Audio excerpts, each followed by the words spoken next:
السلام عليكم ورحمة الله وبركاته. صباح الخير، صباح الهنا، صباح السعادة. أخباركم إيه وعاملين إيه؟ يا رب الجميع يكون بخير. النهاردة بقى أنا لسه قايمة من النوم. طبعا النهاردة السوق عندنا سوق يوم التلات. والحمد لله. البنت بتصحيني بدري بتقول لها يا ماما مش نازلة السوق، قلت لها لا مش نازلة. ليه يا ماما؟ قلت لها ماليش مزاج. المهم قلنا بقى ايه، نعمل فيديو مع بعضنا كده. يعني لقيت عندي ايه طلبات في السوق، من السوق اللي فات مانيش محتاجه يعني. وفي نفس الوقت بصراحه الفلوس مأزمه شويه. قلت لهم خلاص احنا مش نازلين السوق النهارده. طب ليه يا ماما؟ قلت لها نعمل ايه بقى. حتى الفراخ عندي فوق برضو عايزه اطلع، ان شاء الله من غير مقاطعه كده امسك لها ولا حاجه اذبحهم برضو، لان برضو العلف غلا وماليش مناهضه عليهم، فاذبحهم بقى وخلاص.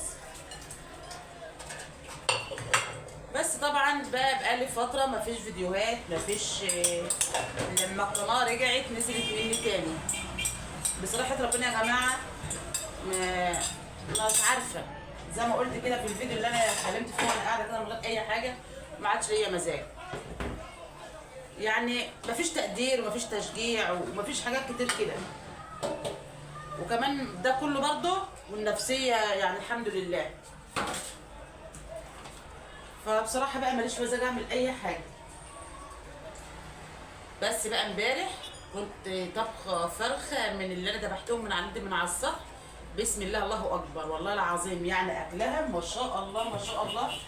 حاجه انا ما كنتش اتوقعها فعلا، يعني فراخ الهند دي في الاكل جميله بسم الله ما شاء الله وطعمه وحلوه قوي. يعني بفكر بقى اطلع اذبح الباقي تمام واروق السطح.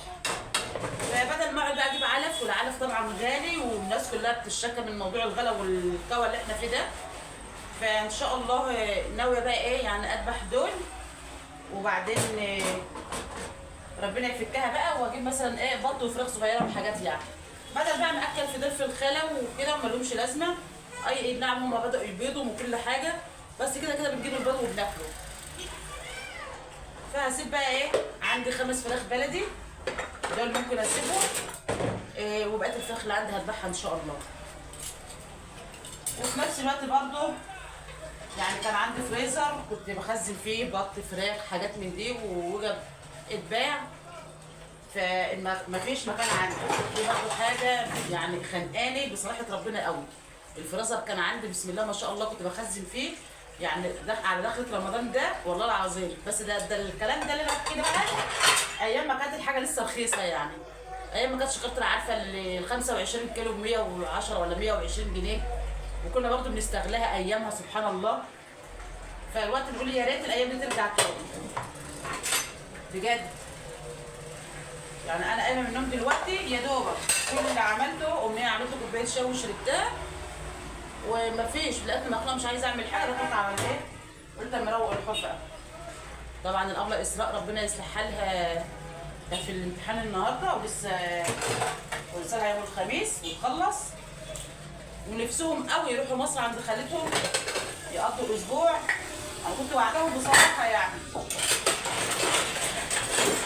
بس برضه لما اشوف الفلوس هتعمل معايا ايه. يعني هقدر اسفرهم ولا مش هنسافر ولا هنشوف هنعمل ايه في الاجازه.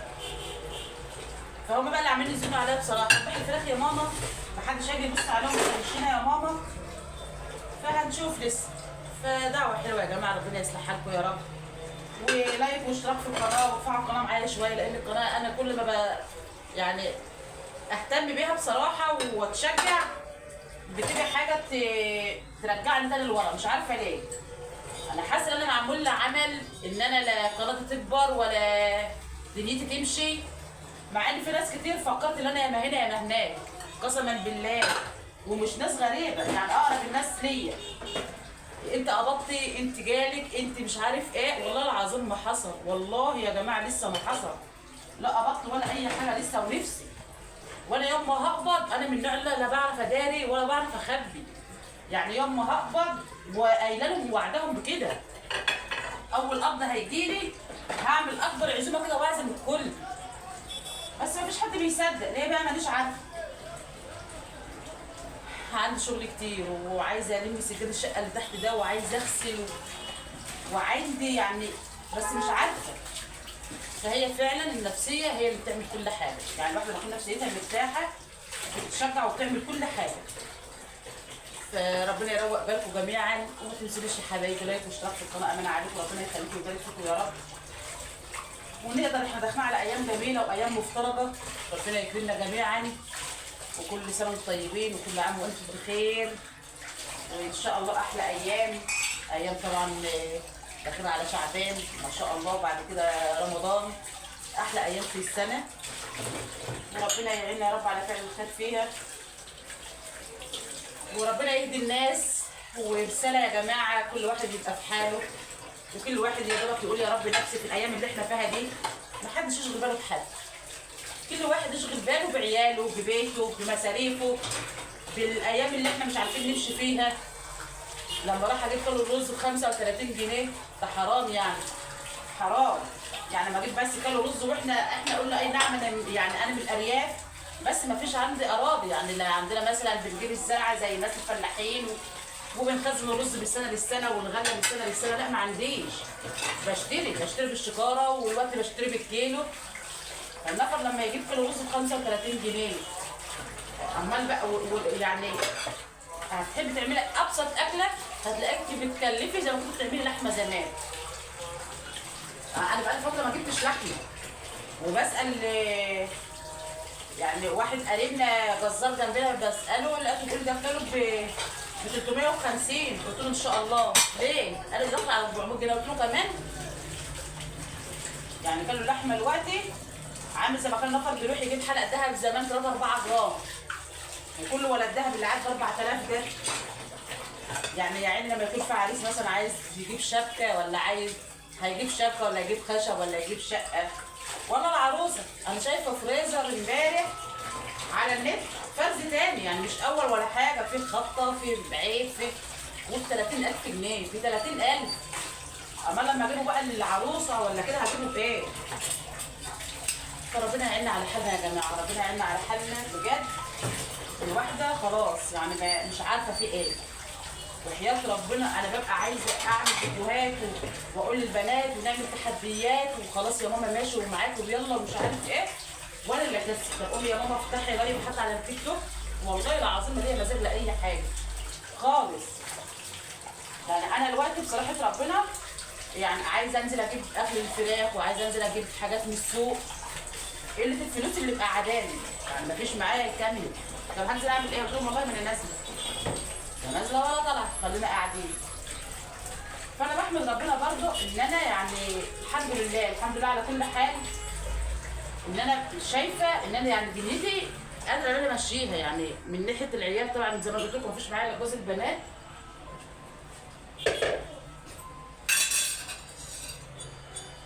بس في يا جماعه يعني في ناس معاها عيال ب5 عيال و6 عيال في البيت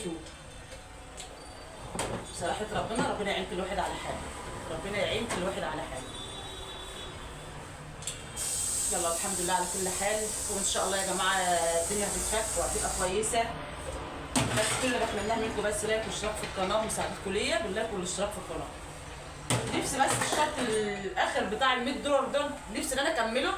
كل ما بيرفع الارباح معايا شويه بترجع تنزل تاني، كل ما اقول يا مسهل الحال يا رب بترجع تنزل في الارض تاني. فمانيش عارفه بقى اعمل ايه يعني. فاللي عنده مثلا حل للموضوع ده يا ريت يعرفني، ربنا يصلح حالكم يا رب.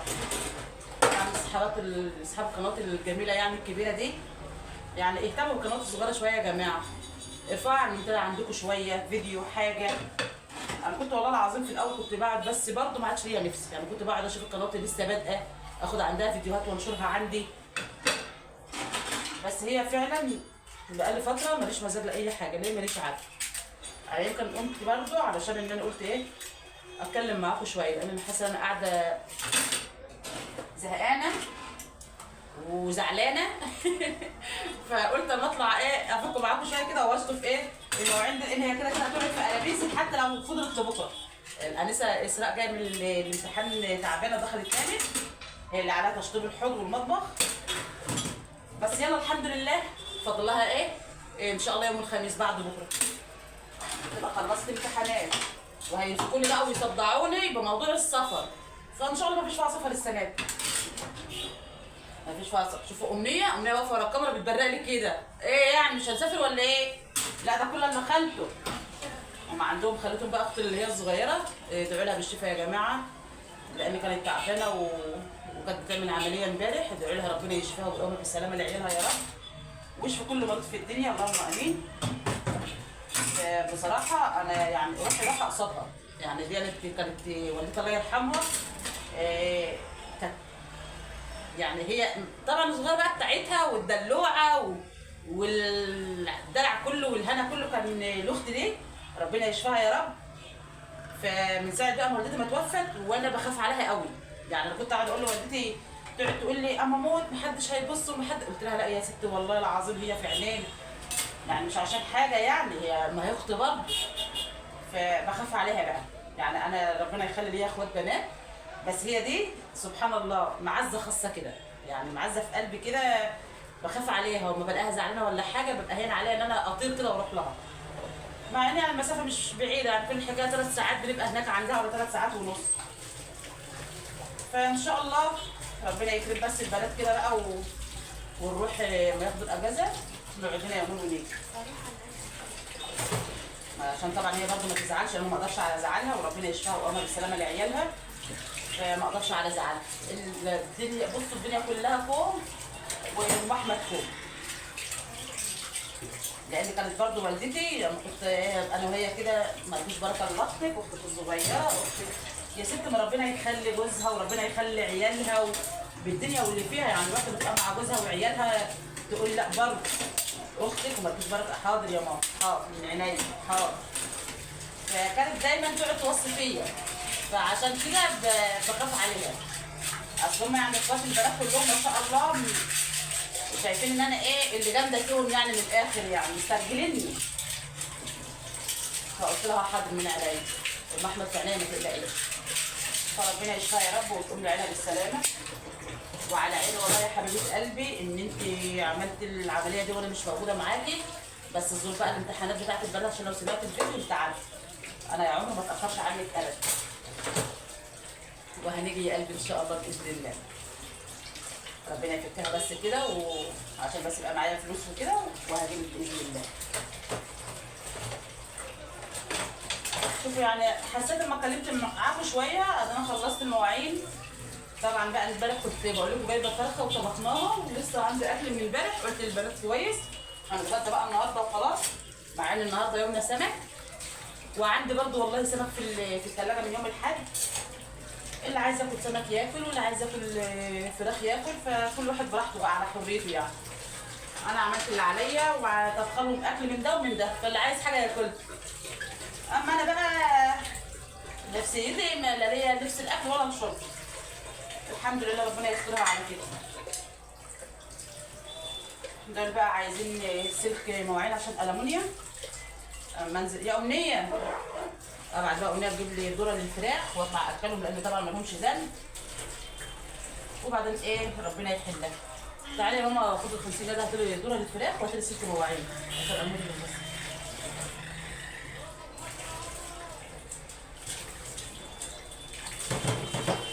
ادعوا لي بس ربنا يعيني كده، لان عايزه اشيل السجاده ديت وعايزه اجيب المطبخ ده كله على الارض تاني ان شاء الله بقى كمان شويه كده على دخله رمضان بقى باذن الله. النظافه اللي احنا بنعملها طبعا احنا ما بنبطلش شغل وما بنبطلش غسيل سجاد وما بنبطلش تنظيف البيوت، مش مثلا الناس تقول لك لا داخلين على رمضان لا داخلين على مش عارف ايه، لا طبعا انا من النوع اللي انا ما بغيبش فرشتي في الارض وبشيل وبغسل وبتبقى نظيفه، وانتم متابعيني من زمان يعني الحمد لله. بس عايزه بقى انزل المطبخ كله فوق وتحت على الارض ويتغسل ويتوضب، بس ان شاء الله تبقى النظافه بقى مع بعضها كده. يا رب الفيديو يعجبكم، وكانت حاجه بسيطه كده اتكلمت حسيت ان انا ارتحت شويه معاكم في الكلام، فيا رب يصلح حالكم كده. ما تنسوش الاشتراك في القناه، وفيديو جديد ويوميات امنيه. مع السلامه.